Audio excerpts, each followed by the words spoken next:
Meus amigos, minhas amigas, bom dia. É uma grande satisfação estarmos aqui com vocês, podermos nesta manhã confraternizar com cada um de vocês, na impossibilidade de podermos abraçar pessoalmente a cada um, transmitimos daqui o nosso abraço virtual para vocês. Vamos falar hoje sobre o tema como desenvolver o magnetismo pessoal. Como fala o mineiro, mas que trem é esse? Na realidade, a gente pode dizer que esta sala, este salão está imensamente impregnado de magnetismo. Pelos abraços que eu recebi aqui hoje, não sei nem contar quantos abraços eu recebi, quantas gentilezas, quantos apertos de mão, quantas boas-vindas eu recebi aqui hoje. É o magnetismo pessoal que está aqui, a flor da pele de cada um. Ganhei até uma rosa quando cheguei aqui. Olha só. Eu me lembrei muito quando cheguei aqui da nossa instituição, o Instituto Espírita Paulo de Tarso, em Aracaju. Porque lá nós costumamos, quando nos encontramos, trocar abraços, sorrisos, beijos. Foi a mesma coisa que eu encontrei quando cheguei aqui. Algumas instituições espíritas dizem que não, a gente tem que fazer silêncio total, porque senão desarmoniza o ambiente. Enquanto isso, a mente está fervilhando, né, viajando por não sei quantos lugares, por não sei quantas coisas, mas a boca tem que fazer silêncio total, porque senão desarmoniza. Poxa, mas que alegria, que burburinho gostoso eu senti quando cheguei aqui. Porque era aquele burburinho de alegria, que não pode desarmonizar ambiente nenhum. Era de fraternidade, era de aconchego, de amizade entre as pessoas. Isso é espiritismo. Isso é magnetismo pessoal nos relacionamentos entre as pessoas. Isso, logicamente, só nos engrandece, só enriquece o nosso coração, nos deixa mais leve, desanuvia a nossa mente, reduz as nossas angústias, nossas tristezas, nos dá uma certa tranquilidade. A gente chega às vezes carregado, angustiado, de senho cerrado. A gente chega aqui, desanuvia, passa tudo isso, se sente mais alegre, maior bem-estar. Por que a gente chegou angustiado? Talvez porque lá fora não haja essa troca tão intensa de magnetismo. Talvez porque lá fora não haja tantos abraços, tantas gentilezas, tantas amizades, tantos sorrisos. Talvez seja por isso. Quando no Espiritismo nós falamos de magnetismo, um tema bem pouco conhecido no meio espírita, mas tão falado por Allan Kardec, ele descreveu com tantos pormenores em todas as suas obras, mas tão pouco conhecido em nosso meio espírita. Quando se fala em magnetismo, está se falando em energia vital, a energia que sustenta a nossa vida material, que mantém a nossa existência física, que nos proporciona saúde, bem-estar, harmonia. Mas o magnetismo não está apenas nisto. O magnetismo está em tudo, absolutamente tudo no planeta Terra. No Evangelho segundo o Espiritismo, no capítulo que fala a respeito do amar aos seus inimigos, tem lá um trecho onde Kardec diz assim que nós não podemos sentir o mesmo prazer ao encontrar com um inimigo do que quando nós estamos com os amigos. E isto é uma questão fluídica, portanto é uma questão magnética.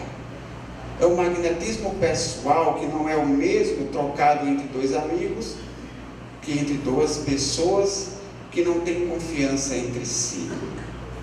Não pode ser a mesma coisa. O magnetismo está no ódio, como está também no amor. É o magnetismo que liga as pessoas que se amam, é o magnetismo que liga as pessoas que se odeiam, que faz com que elas atraiam-se umas para as outras, para terem a oportunidade de reconstituir-se intimamente, transformando aquele ódio em fraternidade com o partir do tempo. Mas o magnetismo também está nos minerais, unindo células e átomos, está nos vegetais, está nos animais, na produção dos instintos. O magnetismo está na rotação dos planetas, na circulação dos ventos, está no andar dos rios, no movimento dos mares. É o magnetismo que está por toda parte.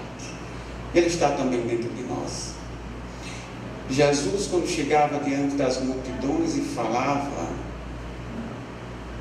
as pessoas simplesmente se sentiam extasiadas.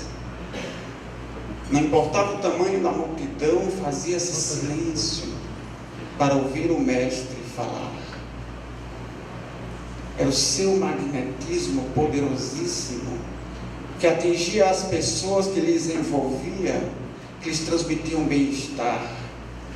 Os sofredores se sentiam menos angustiados, se sentiam mais fortalecidos para enfrentar as suas dores, as suas dificuldades. Os orgulhosos se sentiam mais confundidos e também silenciavam porque não encontravam argumentos para falar contra Jesus. Também silenciavam e calavam-se na sua incapacidade de igualar-se às suas energias, às energias do Mestre. Era o magnetismo de Jesus que se transmitia às pessoas através do seu pensamento, das suas palavras. Palavras que se transmitiam de uma maneira poderosíssima porque eram fruto da sua convicção. Ele sabia do que estava falando, ele acreditava no que estava dizendo. Da mesma maneira, os grandes, os poderosos que a humanidade viu surgir e desaparecer ao longo da história, eles também conseguiam mobilizar multidões atrás de si com o propósito da destruição e da guerra. Eles também tinham um poderoso magnetismo pessoal, que se transmitia às pessoas em volta, fazia com que elas também se extasiassem diante daquelas palavras, mas era um êxtase diferente, porque o propósito era do ódio, da perseguição, da guerra. Hitler foi um desses. Poderoso magnetismo, porque ele acreditava nas suas palavras. Ele acreditava no poderio alemão. Ele acreditava no que estava dizendo. Isso fortalecia o seu magnetismo pessoal, lhe dava uma extrema confiança no que estava falando. As pessoas então paravam para ouvir e se resolviam a segui-lo incondicionalmente. Qual era a diferença entre o magnetismo de um e o magnetismo de outro? Apenas o propósito que era diferente. Mas o magnetismo era o mesmo, fortalecido pela mesma causa, a convicção, a fé naquilo que estava transmitindo. Hitler tinha fé nas suas ideias, assim como Jesus tinha fé no que ele estava passando àquelas pessoas. Mas o que é na realidade fé? Como se desenvolve fé? Todos nós costumamos falar em fé e achamos que sabemos o que é uma fé. Nós gostamos muito de dizer a alguém que sofre: meu irmão, tenha fé. Mas o outro poderia perguntar: mas o que é ter fé? Como é que eu faço para desenvolver a fé? E isso, na maioria das vezes, a gente não faz. A gente apenas diz: tenha fé. Muitas vezes sem saber mesmo o que seja a fé. Paulo de Tarso, o apóstolo da caridade, não conheceu pessoalmente Jesus enquanto Jesus encarnado, mas recebeu o título de apóstolo porque foi um dos maiores divulgadores do cristianismo, do Evangelho de Jesus. Ele dizia que a fé é a certeza nas coisas espirituais. Certeza. Certeza significa 0% de dúvida, 100% de convicção. Se eu tiver alguma dúvida, eu não tenho uma certeza. Só é certeza se for completa, se houver uma convicção. Certeza das coisas espirituais. Quando nós desenvolvemos a fé desta forma, nas coisas espirituais, será muito mais fácil fazer nossa transformação interior. A gente ainda se angustia tanto quando se fala em transformação íntima, quando se fala em praticar a caridade, em ser mais humilde, mais paciente, mais tolerante, A gente costuma olhar para dentro de nós mesmos e enxergar tantas coisas ali que precisam ser transformadas, precisam ser recicladas. Sentimentos velhos que ainda dormem dentro de nós, precisando ser transformados, sair dali, transformar o nosso ser. Mas a gente ainda se angustia tanto porque se vê diante da incapacidade de nos modificar. Como transformar a nós mesmos, como vencer tantas imperfeições que a gente ainda carrega, e a gente faz um esforço danado para se conter naqueles ímpetos das nossas imperfeições, dos nossos sentimentos negativos, e muitas vezes não consegue, se angustia mais ainda. Poxa, como é difícil se transformar, porque em realidade é de muito pouco tempo esse nosso desejo de transformação, de seguir no caminho do bem. Até então, nós passamos por tantas e tantas reencarnações, trazendo na nossa história uma bagagem de tantos erros e desacertos, de tantas coisas ruins que a gente andou semeando na nossa estrada, espinhos que a gente andou espalhando sob nossos próprios pés. E agora, depois de tanto tempo, a gente vem pensar em se modificar. Como é difícil romper as barreiras, derrubar os obstáculos que nós construímos ao longo de tantos séculos na nossa vida. E agora, como fazer? É muito difícil. Mas, para nós desenvolvermos um magnetismo pessoal, a gente precisa desenvolver esta convicção, esta fé, para que possamos elaborar esta transformação íntima. Jesus disse: conhecereis a verdade, e a verdade vos libertará. Nós não conhecemos ainda essa verdade. O Espiritismo nos trouxe uma verdade espiritual que nós buscamos, que nós estudamos, conhecemos ela teoricamente, mas não conhecemos ela como uma convicção dentro de nós. Infelizmente, a maioria de nós, ninguém se zangue por causa disso que eu vou falar, mas a maioria de nós ainda não acredita na reencarnação. A maioria de nós ainda não acreditamos que somos espíritos. Pensamos que acreditamos, mas lá no fundo ainda sentimos muitas dúvidas a respeito. A gente tenta dizer para nós mesmos: eu acredito, eu sou um espírito, mas lá no fundo uma vozinha interior diz assim para a gente: será que é assim mesmo? Será que existe? Será que realmente existe esse negócio de reencarnação? Lá no fundo a gente ainda duvida, e é essa dúvida que atrapalha a nossa transformação. Quando nós tivermos essa convicção íntima de que nós somos espíritos, tudo ao nosso redor vai mudar automaticamente. Toda a nossa existência muda automaticamente.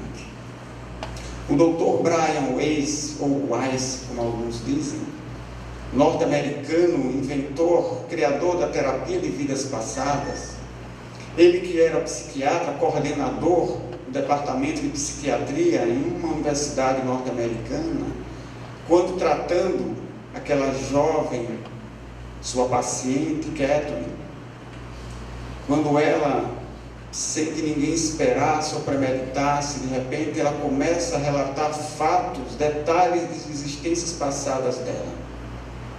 O Dr. Brian, ele não era espiritualista, ele não era ligado a nenhuma corrente religiosa, ele nunca tinha estudado nada sobre reencarnação, nunca tinha se interessado por esse assunto, mas estava ali diante de uma coisa nova. Como acontece com as coisas novas, ou com as verdades novas que surgem, que não é tão nova assim em realidade, ou confunde os orgulhosos, ou faz os humildes pensarem: não, aqui tem alguma coisa que vale a pena a gente investigar. E foi isso que ele fez. Começou a investigar o fenômeno até adquirir a convicção de que ali realmente eram relatos de vidas passadas. Então, em realidade, como ele sempre pensou, ele não era apenas um conjunto de músculos, de ossos, de nervos, de líquidos. Ele não era apenas um corpo material. Agora ele tinha a convicção, ele era um espírito. Ele relata no primeiro livro que ele escreveu sobre o assunto, Muitas Vidas, Muitos Mestres, onde ele diz que isso mudou a sua vida, até mesmo as suas relações com sua família. Sair com a esposa e filhos para jantar tomou um outro significado. Ele não precisou fazer força para isso. Seu conceito de vida mudou completamente a partir do momento em que ele soube, em que ele teve a certeza de que ele era um espírito. Ora, se eu sou um espírito, nada mais importa. Ele fala que ao dirigir-se com a família para o restaurante, já iam discutindo dentro do carro, já iam brigando, se desentendendo. Era simplesmente sair para jantar fora, só, nada mais. Mas a partir daquele momento em que ele descobre a existência da reencarnação e da nossa vida espiritual, sair para jantar fora era estar com a família, era confraternizar-se com os familiares, era trocar ideias, era perguntar um ao outro como é que você passou o dia, como é que foi na sua aula de hoje, como é que foi no seu trabalho, era trocar sorrisos. As coisas mudaram completamente e automaticamente. Para a nossa transformação interior, a gente primeiro precisa mudar o nosso conceito de vida. A gente precisa acreditar em algo diferente do que a gente vem acreditando há milhares de anos. Sem isso, não há como se transformar moralmente. No livro dos Espíritos, no capítulo que fala sobre a lei do progresso, Allan Kardec discorre, ou melhor, os Espíritos discorrem para ele a respeito da necessidade de que primeiro é necessário que o homem desenvolva a inteligência, para depois desenvolver a moral. Porque a sua moral só consegue desenvolver-se até o limite da compreensão da sua inteligência. Ele precisa aprender o que é o bem e o que é o mal para conseguir praticar o bem e deixar de lado o mal. Sem essa compreensão, ele só consegue praticar aquilo que ele acredita. Nós só praticamos aquilo que acreditamos. Como nós não temos uma convicção plena de que somos espíritos, portanto, nosso conceito de vida ainda é materialista. Portanto, nossos hábitos de vida ainda são materialistas. Por isso que os nossos sentimentos ainda são egoístas, orgulhosos. Porque está atrelada a nossa conduta às nossas convicções. E nossas convicções ainda são, em maior proporção, materialistas. Por isso que nós damos mais valor às coisas da matéria do que às coisas do espírito. É preciso que nós desenvolvamos essa convicção íntima. Nós somos espíritos. Foi o que aconteceu com os apóstolos de Jesus. Quando Jesus é crucificado, os apóstolos simplesmente se escondem, com medo das perseguições. Se mataram o mestre, o que não farão com os simples discípulos? Pedro então estava tão amedrontado que mesmo antes da crucificação de Jesus, quando Jesus foi levado a julgamento, ele estava lá próximo, acompanhando meio que de longe, meio escondido. 3 vezes lhe questionaram se ele não era um seguidor daquele Nazareno. Ele disse que não. Ele mentiu com medo de ser preso também. Ele não tinha ainda a fé, a convicção, a confiança plena nas palavras de Jesus, de que o meu reino não é deste mundo, e que seriam bem-aventurados que sofressem por causa da justiça. Mas ele não acreditava ainda nisso, porque se acreditasse, ele iria valorizar muito mais aquele reino de Deus que Jesus falou, do que o reino da terra onde ele estava. Daí porque ele se amedrontou tanto. E todos os discípulos, depois que Jesus é crucificado, se escondem, até o momento em que Jesus reaparece para eles, materializa-se durante 40 dias e transmite novas orientações, mostrando como deveria ser o trabalho deles dali por diante. Isso foi fundamental para os discípulos. Agora sim, eles tinham certeza, quando Jesus disse: vocês vão me matar, mas eu vou ressuscitar 3 dias depois. Ressuscitar como espírito, não corpo, o espírito. Porque ele sempre falou do reino de Deus, que era o mundo espiritual.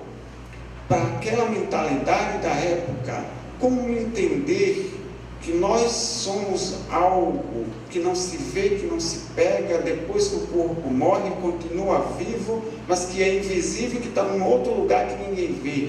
Hoje para nós isso é fácil de compreender, mas a inteligência da época não alcançava esses pormenores que eram subjetivos, não tinham como eles entender. Quando Jesus então falava do reino de Deus, aquilo meio que entrava no ouvido e saía pelo outro. Eles não conseguiam alcançar pelo pensamento a extensão do raciocínio.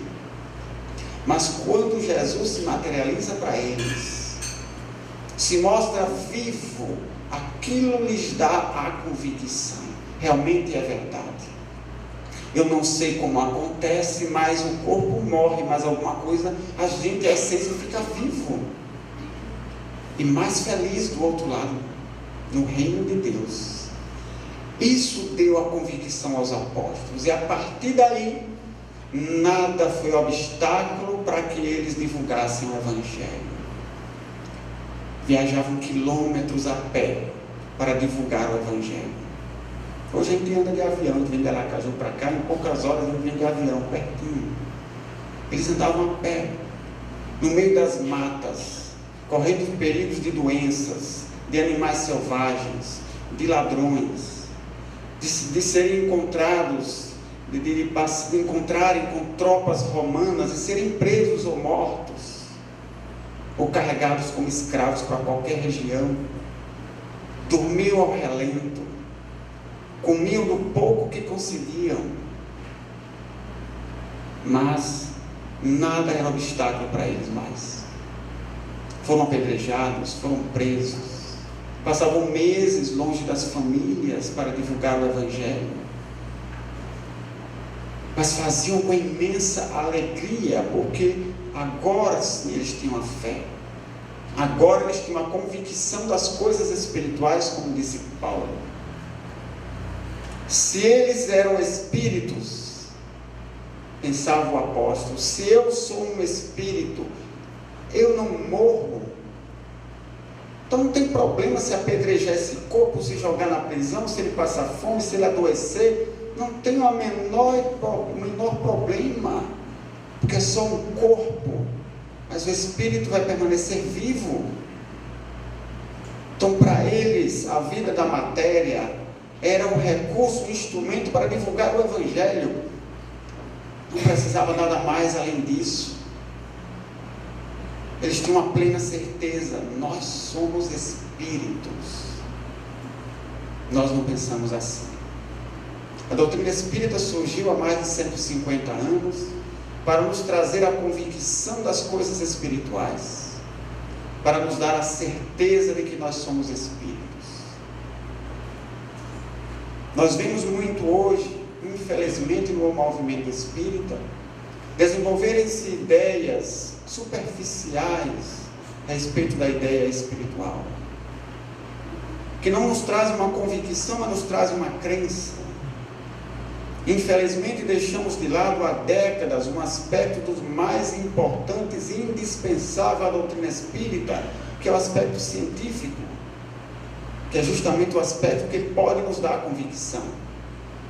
Sem o aspecto científico da doutrina espírita, desenvolvemos uma crença espírita, não uma convicção espírita.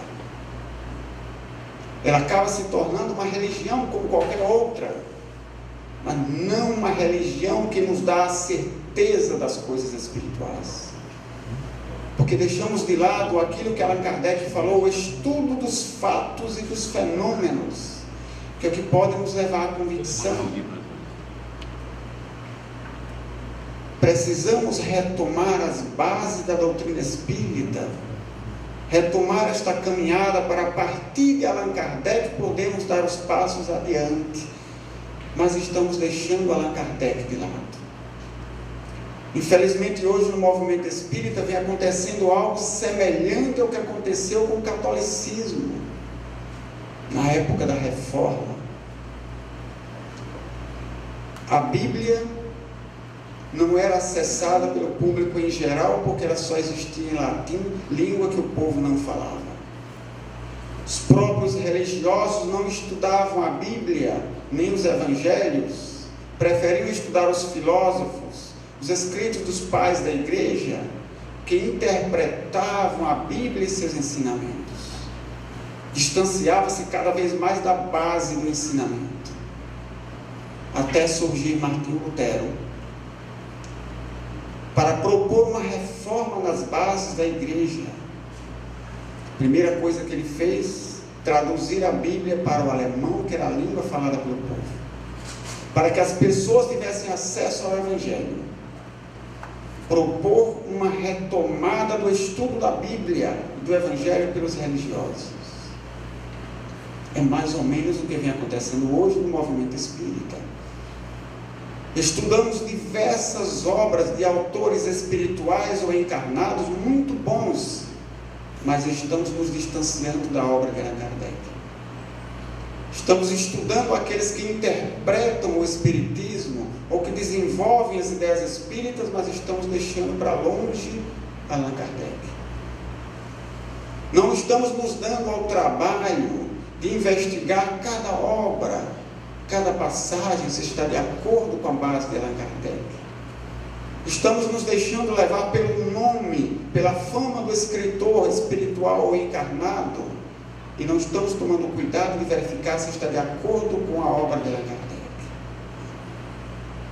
Precisamos retomar esta base para podermos desenvolver um conhecimento profundo do espiritismo e uma convicção espírita. É isto que nos falta.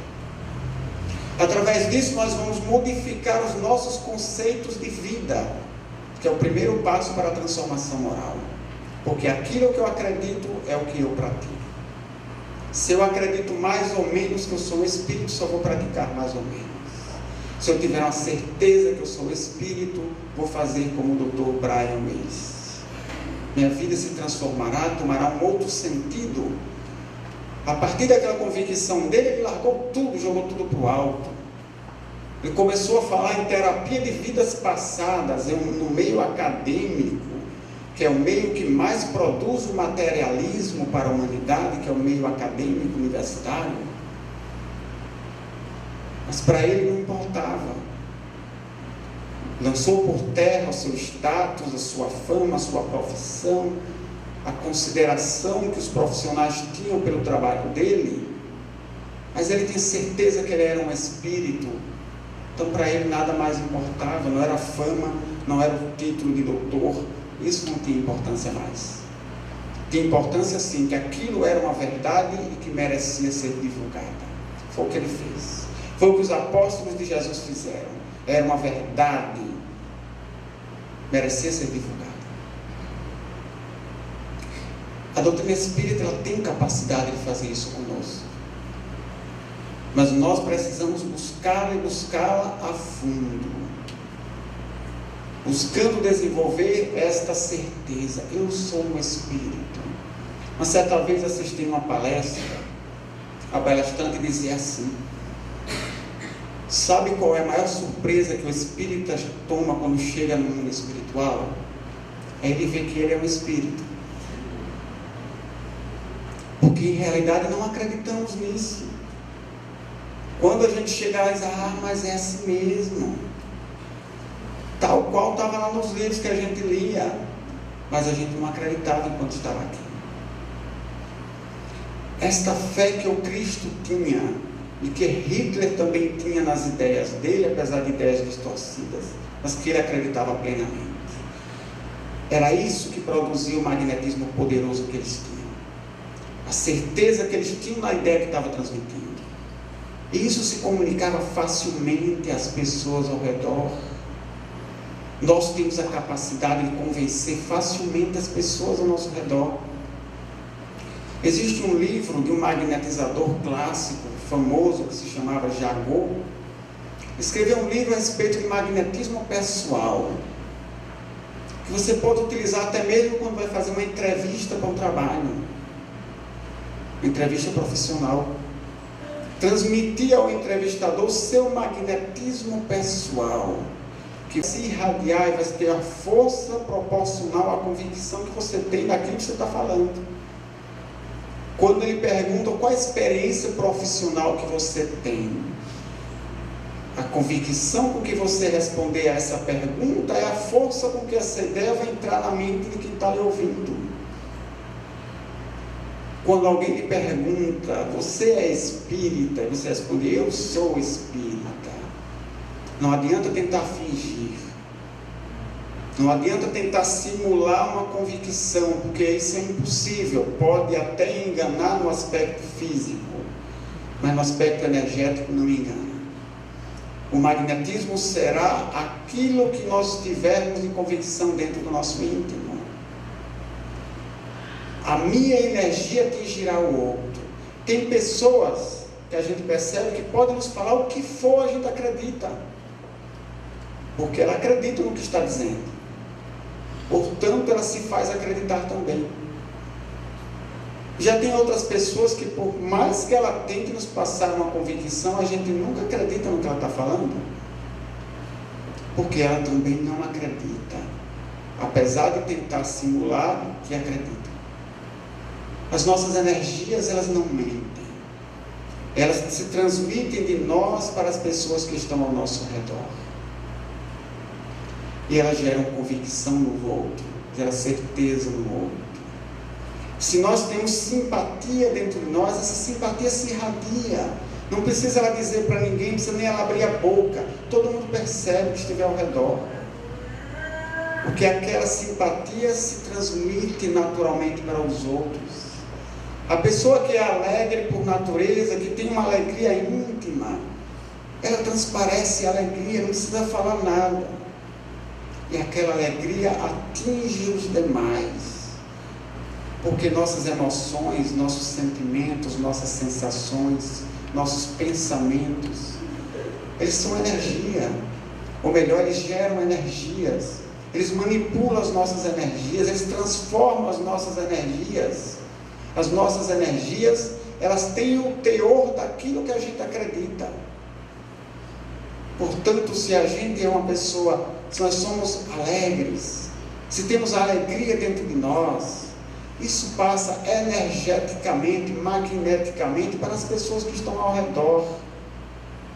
E as pessoas se sentem bem no contato conosco. Aí tem gente que diz assim, eu me sinto tão bem quando chego perto de fulano, porque ele irradia tanta alegria, a gente sai de lá se sentindo tão bem quando a gente está perto dele, não precisa nem conversar, nem trocar palavras. Já tem outras pessoas que dizem assim, quando eu chego perto do fulano, não me sinto tão mal.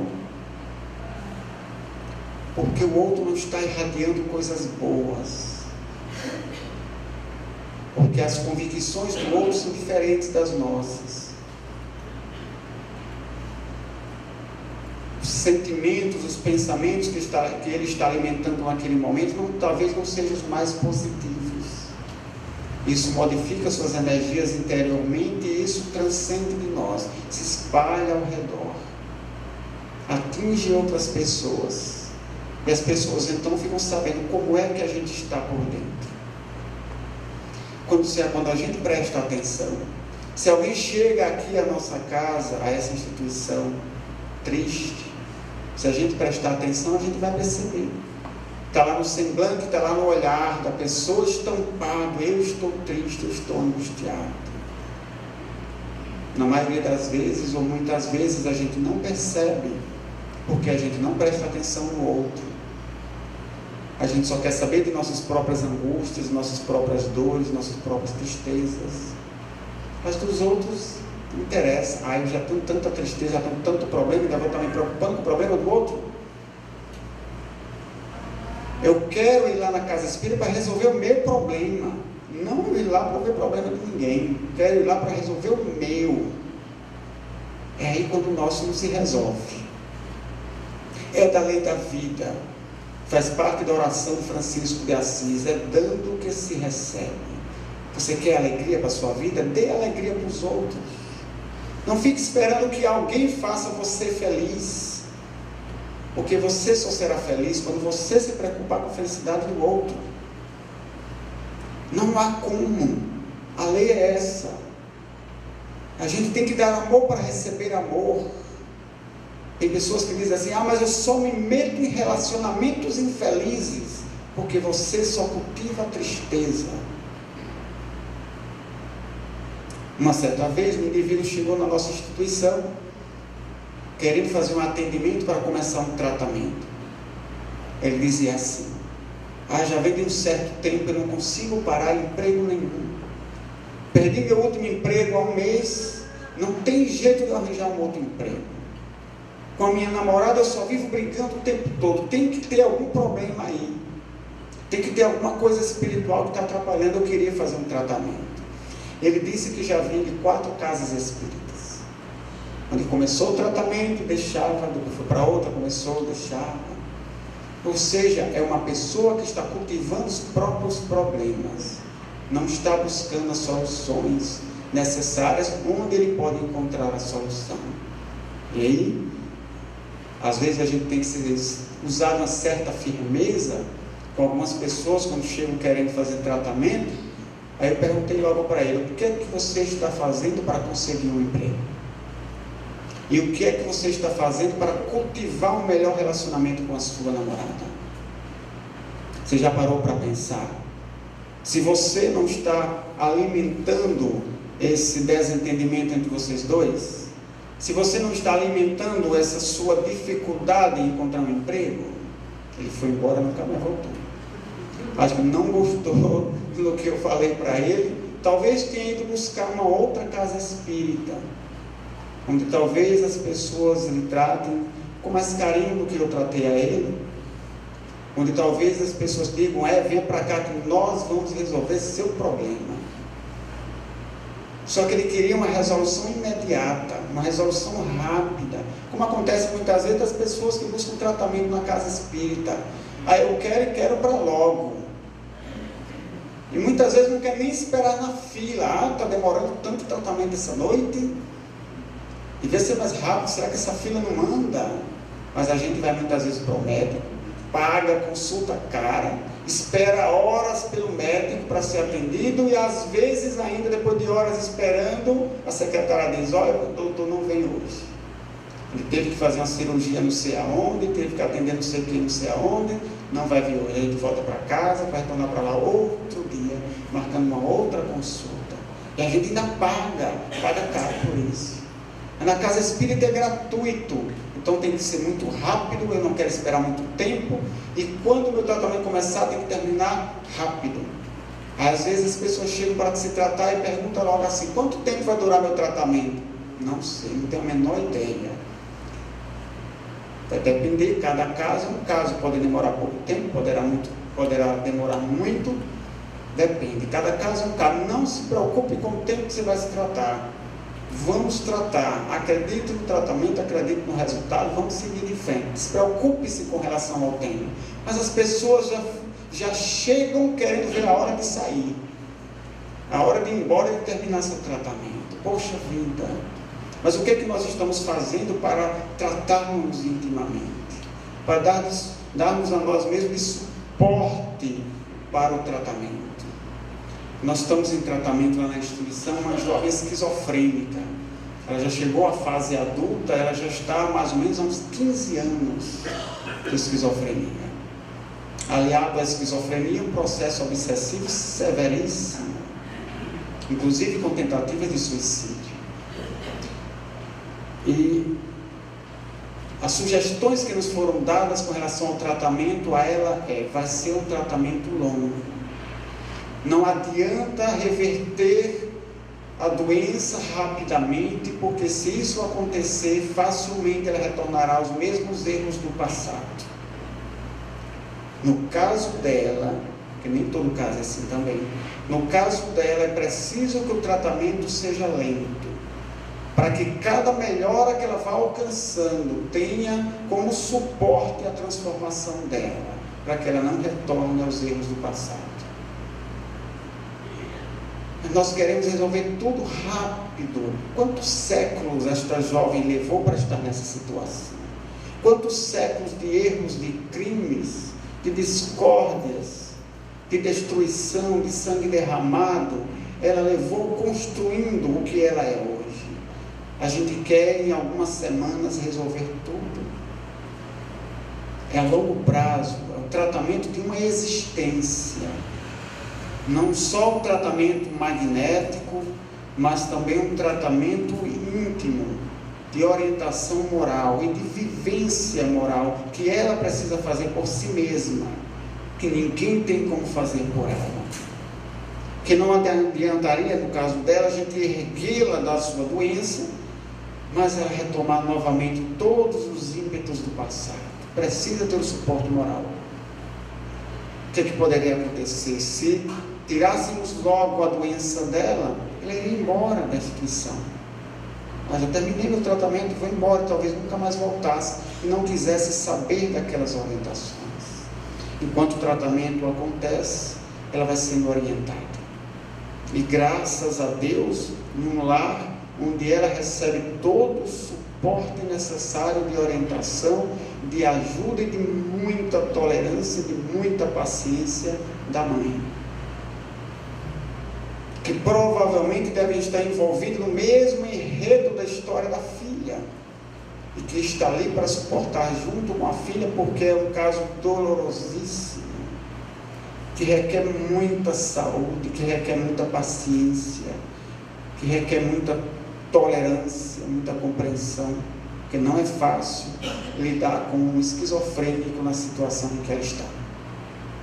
E tantos outros casos, como um caso de um senhor que já cometeu suicídio, tentou, aliás, cometer suicídio 7 vezes. E hoje ele sente um arrependimento terrível por ter feito isso, por ter fraquejado dessa maneira. Mas é que ele não suportava mais. Uma outra jovem que se encontra em tratamento, ela chegou para os pais, chamou os pais e disse: olha, se você se prepare, mas eu vou tirar a minha vida. Imagine o que os pais sentiram nesse momento. Ela dizia: eu não sou suicida, eu não quero me suicidar, mas eu não vejo outra saída porque eu não aguento mais. Imaginemos o sofrimento íntimo dessa pessoa. Quanta angústia ela deve estar carregando dentro dela. Mas como é que nós vamos tirar essa angústia dentro dela? Difícil. Podemos tratar a doença que ela está carregando, mas a angústia é um trabalho íntimo dela. Ela vai ter que fazer por si mesma. Ela vai ter que se auto-superar. E a doutrina espírita dá o suporte, mostrando para ela: você não é apenas um ser material, você é um espírito.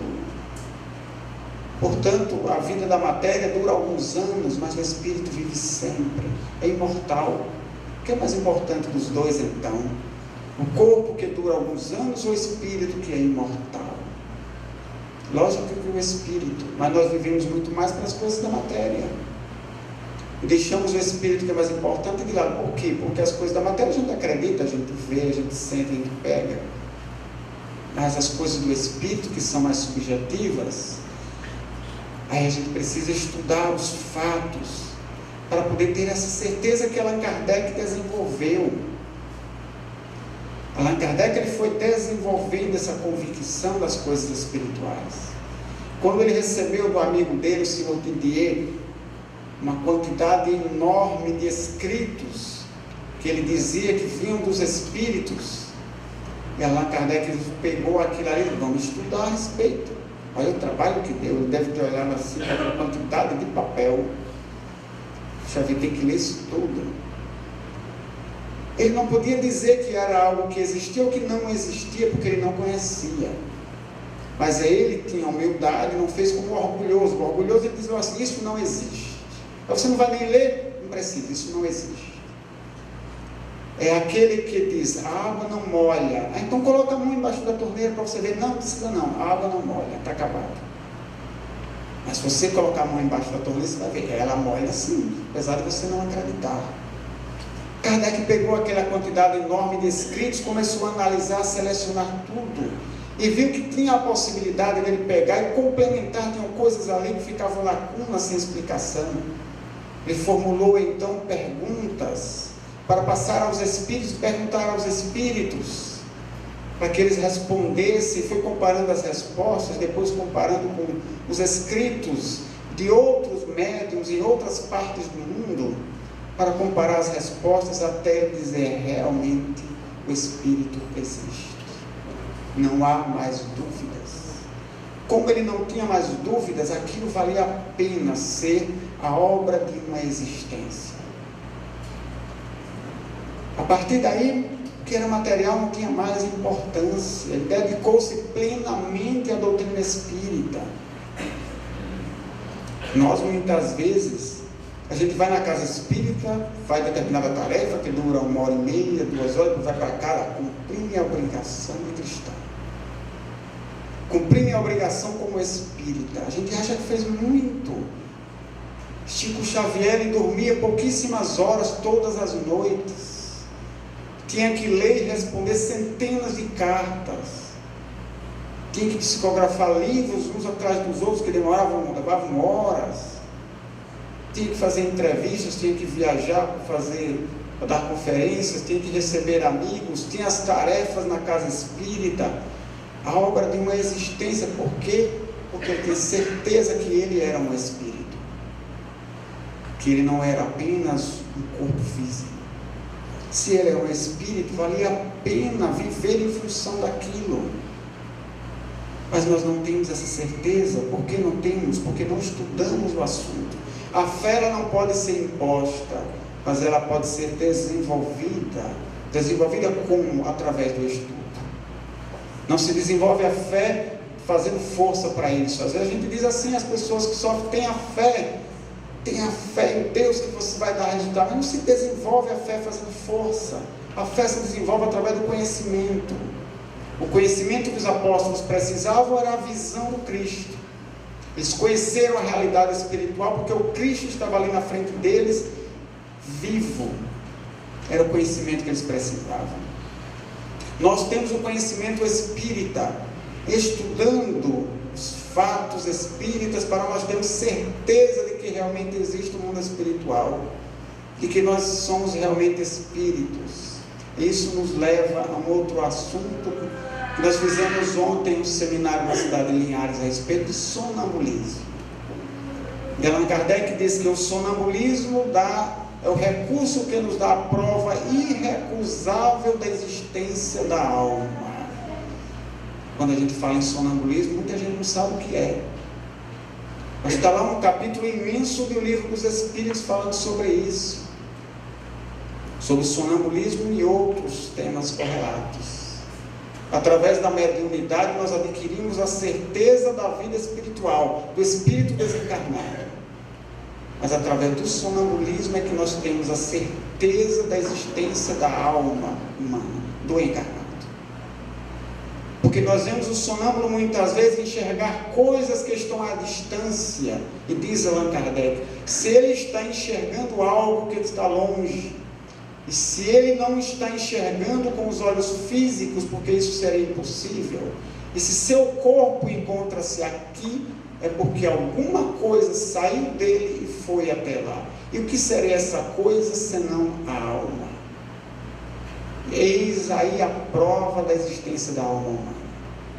Mas de outra oportunidade, quem sabe a gente fala sobre sonambulismo com maiores detalhes, porque é um tema muito vasto e muito interessante também.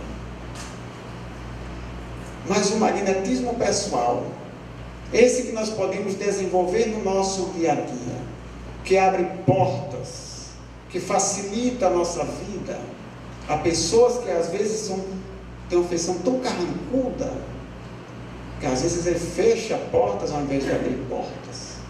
O magnetismo pessoal que ele transmite afasta ao invés de atrair pessoas.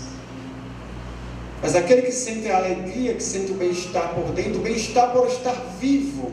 Encontrei ontem uma companheira que disse assim: olha, será que não vale a pena a gente sorrir?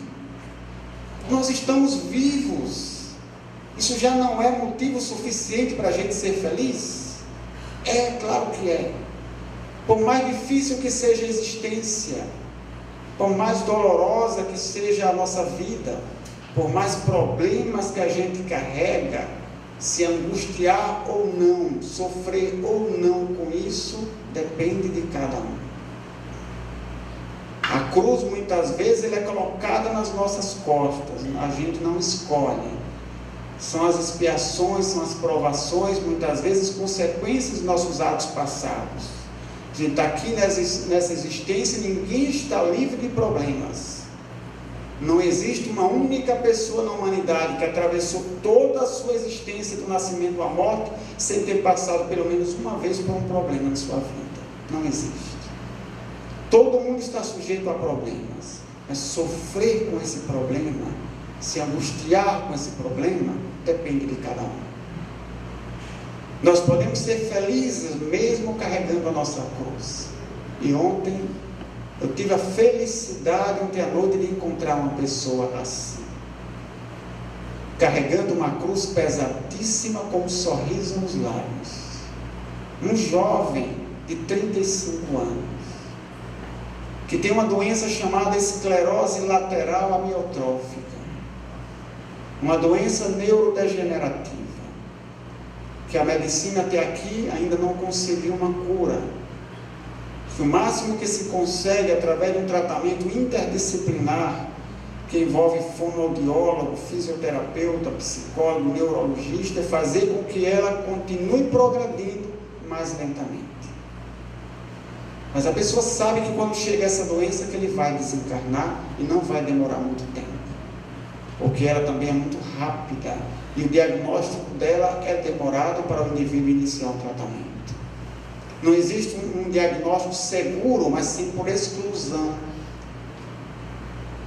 Não é essa doença, não é essa, não é essa, não é, já que não é nenhuma, então é a esclerose lateral amiotrófica. Esse jovem tem 35 anos, já está andando de cadeira de rodas, não consegue movimentar os braços, apenas muito pouco para se alimentar. A voz já está arrastada, porque os músculos eles vão sofrendo uma alteração, uma desenergização, como ele mesmo disse, e daí a pouco vai se perdendo todos os movimentos do corpo, vai se dificultando inclusive os movimentos dos músculos para a respiração, para a deglutição também. E aí o indivíduo não morre dessa doença, ele morre muitas vezes engasgado por falta de ar, daqui a pouco tem que respirar com aparelhos, tem que fazer uma traqueostomia, que eles fazem um orifício na traqueia, coloca-se um pequeno instrumento para facilitar que ele respire por aí, porque ele já não consegue mais movimentar a musculatura do seu sistema respiratório. Doença muito dolorosa, um jovem de 35 anos, mas com um sorriso nos lábios. Ele e a esposa, mais jovem ainda do que ele, vieram dirigindo da cidade de Contagem, em Minas Gerais, mais de 600 quilômetros até Linhares, para podermos conversar a respeito de sua doença. Saíram de Minas de manhã, foram 12 horas de viagem dirigindo. Hoje de manhã já estavam de volta outra vez para sua terra, apenas para podermos nos encontrar, para conversar sobre sua doença. Uma lição de vida, porque diante daquele rapaz ali a gente se sentia muito pequeno. Meu Deus, o que é que eu sou? Porque ele dizia: se eu não conseguir nenhum resultado com o tratamento magnético, não tem problema, mas nós tentamos. Ele disse para a fisioterapeuta que queria fazer um determinado, ele queria fazer um tratamento com, como é que se chama, meu Deus? Aquele tratamento com cavalos. Andar sobre o cavalo. Como é que é? Isso. Equiterapia, é isso? Equiterapia? Assim? Tá, ok.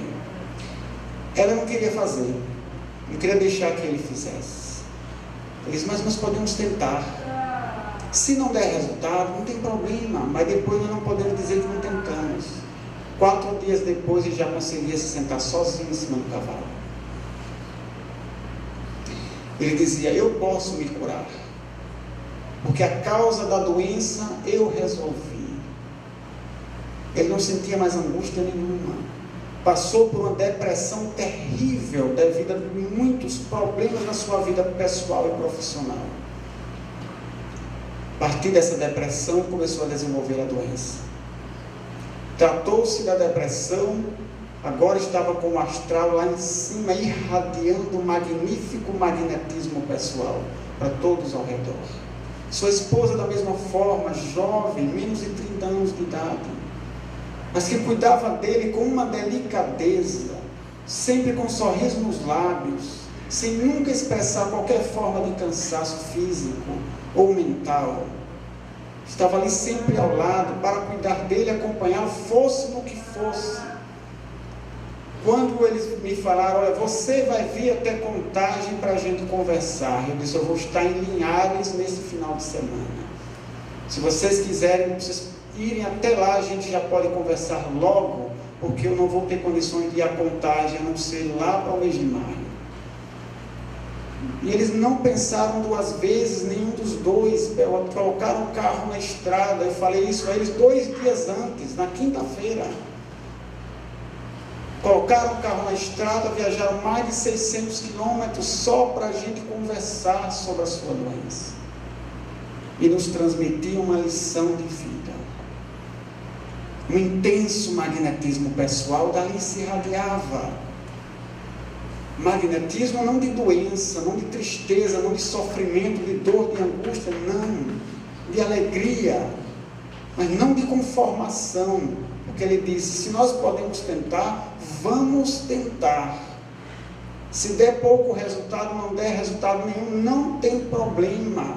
Se Deus achar que eu não mereço, que eu tenho que desencarnar, vou desencarnar, não tem problema, mas nós tentamos.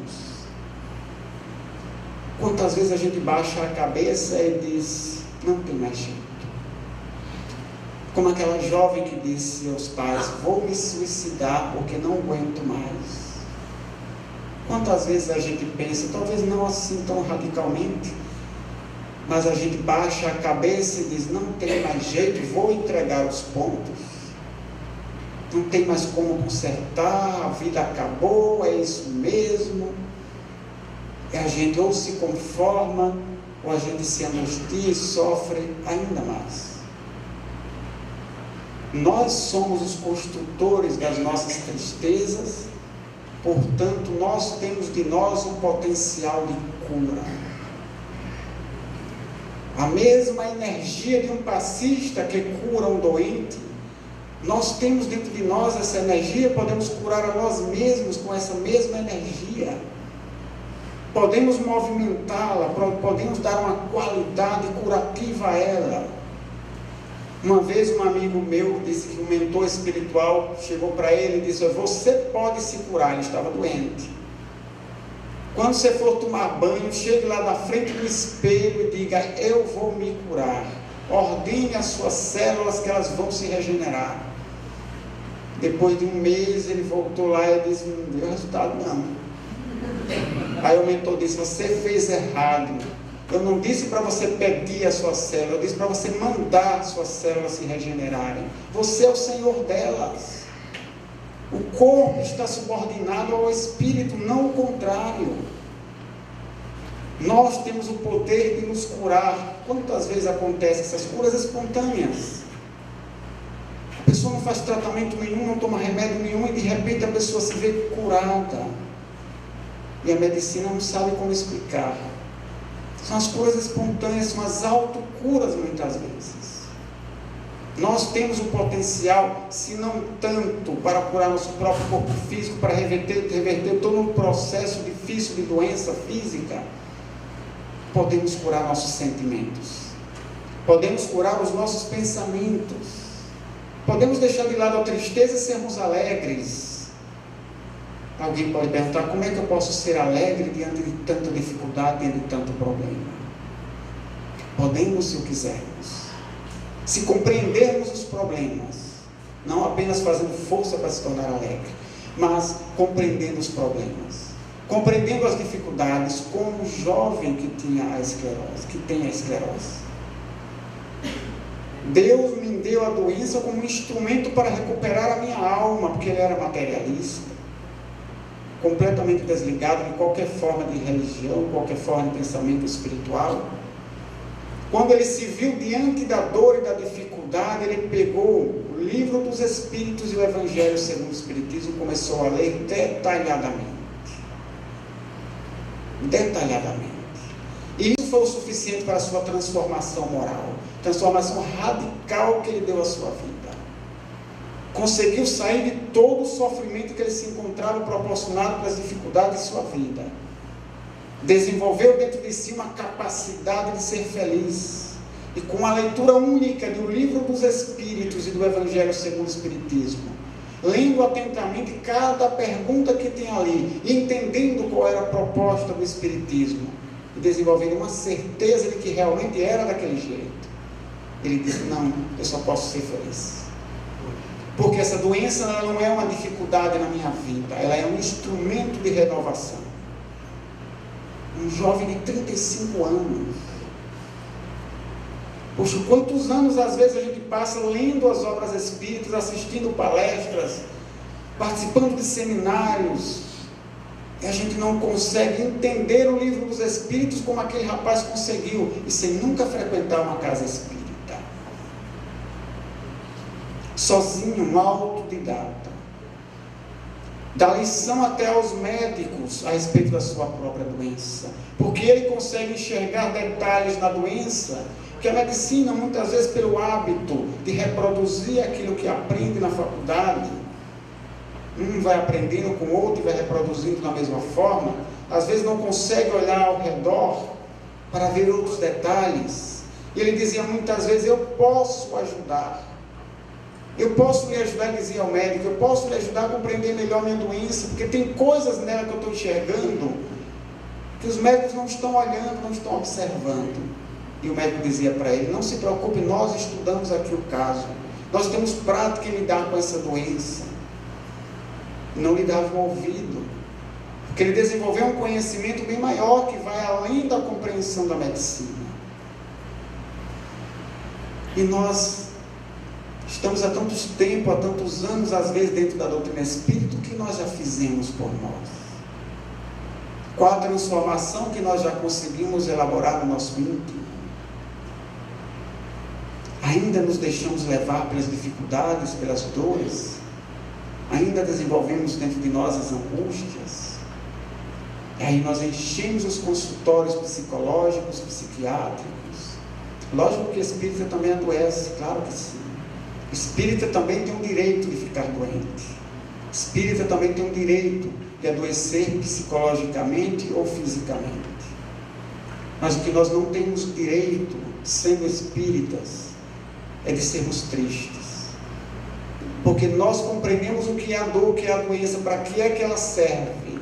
Ela está aí como recurso de regeneração da nossa alma, como uma alavanca que nos impulsiona para a frente como espíritos. Fazendo isto, a doença ela desaparece muito mais rápido, porque o objetivo que a doença tinha já foi cumprido, que era nos ensinar uma lição. Se já aprendemos essa lição que a doença nos traz, qual o sentido daquela doença continuar existindo? Ela desaparece.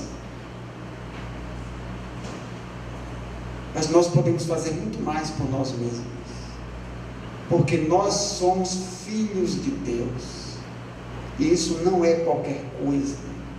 Jesus disse: vós sois deuses, vós sois o sal da terra, vós sois a luz do mundo, podereis fazer muito mais do que eu fiz. Se tiverdes fé do tamanho de um grão de mostarda, podereis dizer a este monte: sai daqui para acolá, e assim acontecerá. Nós não estamos movimentando nem mesmo as nossas angústias e tristezas. Significa que a nossa fé é muito menor do que de um grão de mostarda. E olha que um grão de mostarda é pequeno. Bastava isso. Nós podemos desenvolver essa fé? Podemos. Através do estudo da doutrina espírita. A doutrina espírita tem imensos recursos para nos convencer da nossa realidade, daquilo que nós realmente somos. Estudemos a doutrina espírita.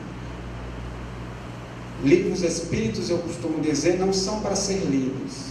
Livros espíritas são para ser estudados. Às vezes a gente tem pressa para começar um livro e terminar logo para começar o outro. O que importa não é a quantidade de leituras, mas o quanto nós assimilamos de cada leitura que nós fizemos. As boas leituras, obviamente. Dos livros que realmente podem levar o título de espíritas. Os livros que sejam realmente sérios. Mas como é que a gente sabe se o livro tem realmente noção espírita ou não? Estude Allan Kardec. A partir do conhecimento de Allan Kardec, você pode fazer a comparação com qualquer outra obra, espírita ou não espírita. Você vai saber avaliar, analisar cada uma delas. Como acontece, por exemplo, quando se fala sobre magnetismo. Nossa, que heresia falar sobre magnetismo no meio espírita. O espiritismo não tem nada a ver com magnetismo. Caramba, mas está lá nas obras de Allan Kardec. São mais de 300 referências ao termo magnetismo nas obras de Kardec. São mais de 280 referências ao termo magnetizador na obra de Kardec. Mas Kardec fala pouquíssimo sobre passe. Fala sobre magnetismo, que é muito mais, vai muito mais além do que simplesmente passe. Quando ele fala da capacidade que o ser humano tem de se regenerar fisicamente usando essa energia. A energia magnética ou energia vital, que é a energia da vida, vida da matéria. O jovem ontem à noite, conversando comigo, que tem a esclerose, ele me lembrou de uma passagem do Livro dos Espíritos, uma pergunta cuja resposta os Espíritos deram a Allan Kardec. É o esgotamento do corpo físico, é o esgotamento dos órgãos que gera o desencarne do Espírito. Não é o Espírito quando ele quer partir que ele vai embora.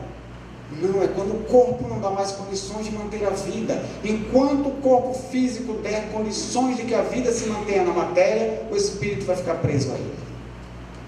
Então é o esgotamento dos órgãos. Podemos trabalhar então para que os órgãos não se esgotem. Ajudar alguém que está doente para que seus órgãos se revitalizem.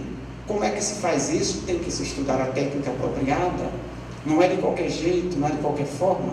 Mas é simples, não é complicado. É uma energia que todo ser humano tem, pode ser utilíssima. E que, acredito eu, tenho quase certeza, futuramente atravessará as paredes dos centros espíritas e chegará para a humanidade, como recurso eficiente de cura para toda e qualquer doença. Muitas vezes a gente diz assim, mas o passe é apenas um complemento do tratamento. É apenas um complemento do tratamento que é da medicina ou da psicologia. Isso se desenvolveu, esse pensamento em realidade, por medo, nós espíritas. Medo das represálias, muitas vezes, da medicina. E tantas vezes que já se abriram processos contra os médiuns curadores, de estarem fazendo charlatanismo, uma falsa medicina, por medo. Aí a gente colocou a medicina lá em cima e o passe lá embaixo. Só que o grande problema é que nós começamos a acreditar nessa inverdade. Daí porque nossos passes não têm resultados muito positivos. Tem resultado? Tem, mas muito menos do que era possível.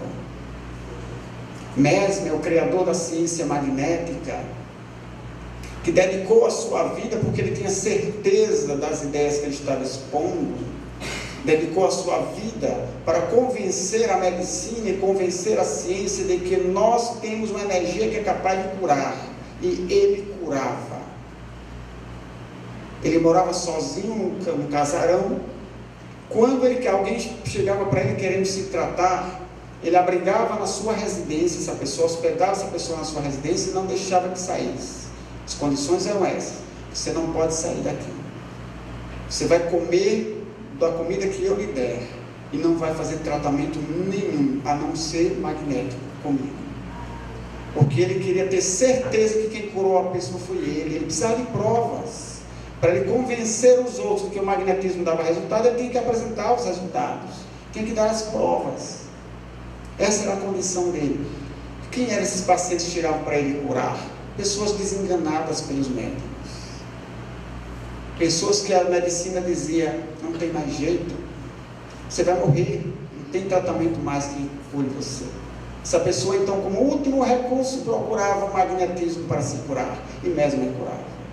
Mesmer, seus discípulos, discípulos dos discípulos de Mesmer, curavam as doenças mais difíceis, e deixaram registros em muitas obras, jornais da época que eles fundaram, revistas, livros, que infelizmente o meio espírita não se interessou em traduzir, apesar da ligação tão íntima entre a ciência magnética e a ciência espírita, ao ponto de Kardec dizer, se uma das duas não quiser se imobilizar, tem que andarem juntas. Se o espiritismo não quiser se imobilizar, tem que andar ligado ao magnetismo. E nós estamos nos desvinculando do magnetismo já faz algumas décadas. Precisamos revitalizar essa ligação, porque os resultados podem ser muito bons. Quem vai ganhar com isso? A humanidade. A humanidade. Eu não sei se com esse mesmo nome ou com outro nome, mas esta forma de cura deverá chegar à humanidade algum dia e lá se estabelecer para alívio das dores humanas. Logicamente, quem vai perder com isso vão ser as grandes indústrias de medicamentos. Porque não vai ser mais necessário tanto medicamento assim, que aliás hoje já é ministrado em exagero. Tem uma professora na universidade que ela mesma disse, 70% dos medicamentos que são ministrados para os doentes não eram necessários. Mas nós só nos conformamos quando temos um alívio imediato. Se o médico disser, você não tem nada, você não precisa de um remédio, a gente fica triste, fica insatisfeito. Aí esse médico não presta, tem que ir para outro. A gente acha que tem que ter um medicamento porque tem que ter um alívio, tem que ser rápido. Nosso imediatismo, mesmo sendo espíritas, quando a gente tem a compreensão do que é a doença, como ela se desenvolve. Meus irmãos, muito obrigado pelo convite, muito obrigado pela oportunidade de estar aqui hoje com vocês, trocando o nosso magnetismo pessoal uns com os outros. Obrigado pela generosidade de vocês em nos ouvir. Que Deus abençoe a todos, nos ajude a desenvolver esse nosso magnetismo íntimo no sentido positivo, do bem ao próximo, do bem aos nossos semelhantes, aliviando a dor dos outros. Quando Jesus disse, vinde a mim benditos do meu Pai, porque eu estive com sede e me deste de beber, eu estive com fome e me deste de comer, eu estava nu e me vestiste, eu estava enfermo e foste me visitar.